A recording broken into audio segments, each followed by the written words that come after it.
அனைவருக்கும் வணக்கம். என் லைஃப்பில் இந்த மாதிரி ஒரு பெயின்ஃபுல்லான ஒரு சுச்சுவேஷனை நான் ஃபேஸ் பண்ணதே கிடையாது. மனசு முழுக்க வலி வலி மட்டும்தான். இந்த சுற்றுப்பயணத்தில் என்னென்ன மக்கள் பார்க்க வராங்க, அதுக்கு ஒரே ஒரு காரணம் தான் அவங்க என் மேலே வச்சிருக்கிற அன்பும் பாசமும்.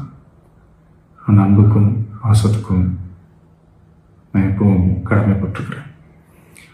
அதனால தான் இந்த சுற்றுப்பயணத்தில் மற்ற எல்லா விஷயங்களையும் தாண்டி மக்களுடைய சேஃப்டி, அதில் எந்த காம்ப்ரமைஸும் பண்ணிடக்கூடாதுன்றதுக்காக தான் அது என் மனசில் ரொம்ப ஆழமாக இருக்கும் அந்த எண்ணம்.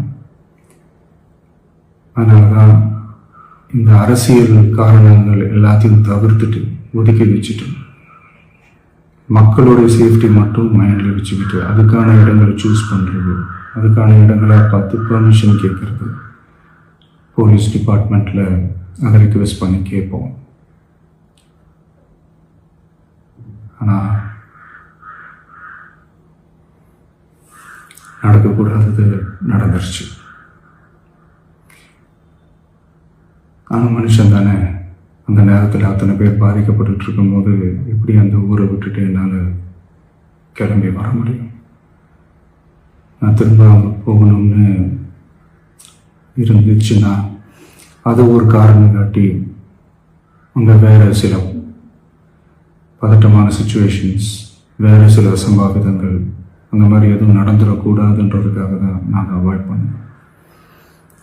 இந்த நேரத்தில் சொந்தங்களை இழந்து தவிக்கிற இத்தனை குடும்பங்களுக்கும் என்னுடைய ஆழ்ந்த இரங்கலை தெரிவிச்சுக்கிறேன். எனக்கு தெரியும், என்ன சொன்னாலும் இது ஈடையாகாதுன்னு எனக்கு தெரியும்.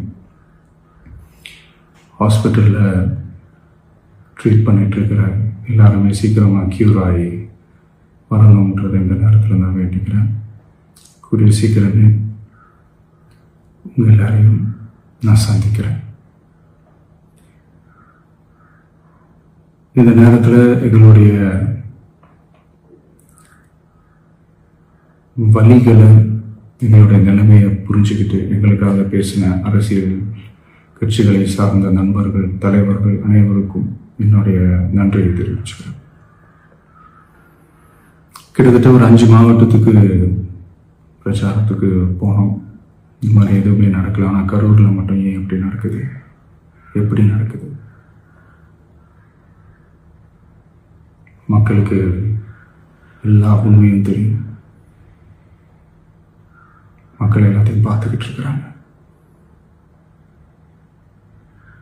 கரூரை சேர்ந்த அந்த மக்கள் அந்த உண்மையெல்லாம் வெளியில் சொல்லும்போது எனக்கு கடவுளே நேரில் வந்து இறங்கி அந்த உண்மைகள்லாம் சொல்கிற மாதிரி எனக்கு தோணுச்சு. சீக்கிரமே எல்லா உண்மைகளும் வெளியில் வரும்.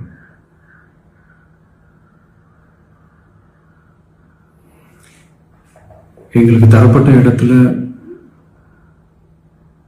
நாங்கள் போய் அந்த ஸ்பாட்டில் நின்று நாங்கள் பேசிட்டு வந்தோம். அதை தாண்டி எந்த தவறும் எங்கள் சைடில் நாங்கள் எதுவும் செய்யலை. பட் இருந்தாலும் எங்கள் கட்சியை சேர்ந்த நிர்வாகிகள், தோழர்கள் மேலே எஃப்ஐஆர், அது மட்டும் இல்லை சோஷியல் மீடியாவை சேர்ந்த நண்பர்கள், தோழர்கள் அவங்க மேலே எஃப்ஐஆர்லாம் போட்டு இப்போ பிடிச்சிக்கிட்டு இருக்கிறாங்க.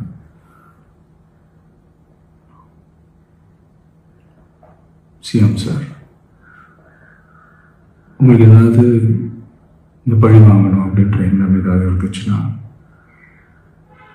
என்ன வேணாலும் பண்ணுங்க. அவங்க மேலே கை வைக்காதீங்க. நான் ஒன்று வீட்டில் இருப்பேன், இல்லை நான் ஆஃபீஸில் இருப்பேன். என்ன வேணாலும் செய்யுங்க. நண்பர்களே, தோழர்களே, நம்மளுடைய அரசியல் பயணம் இன்னும் ஸ்ட்ராங்காக, இன்னும் தைரியத்தோட கண்டினியூ ஆகும்.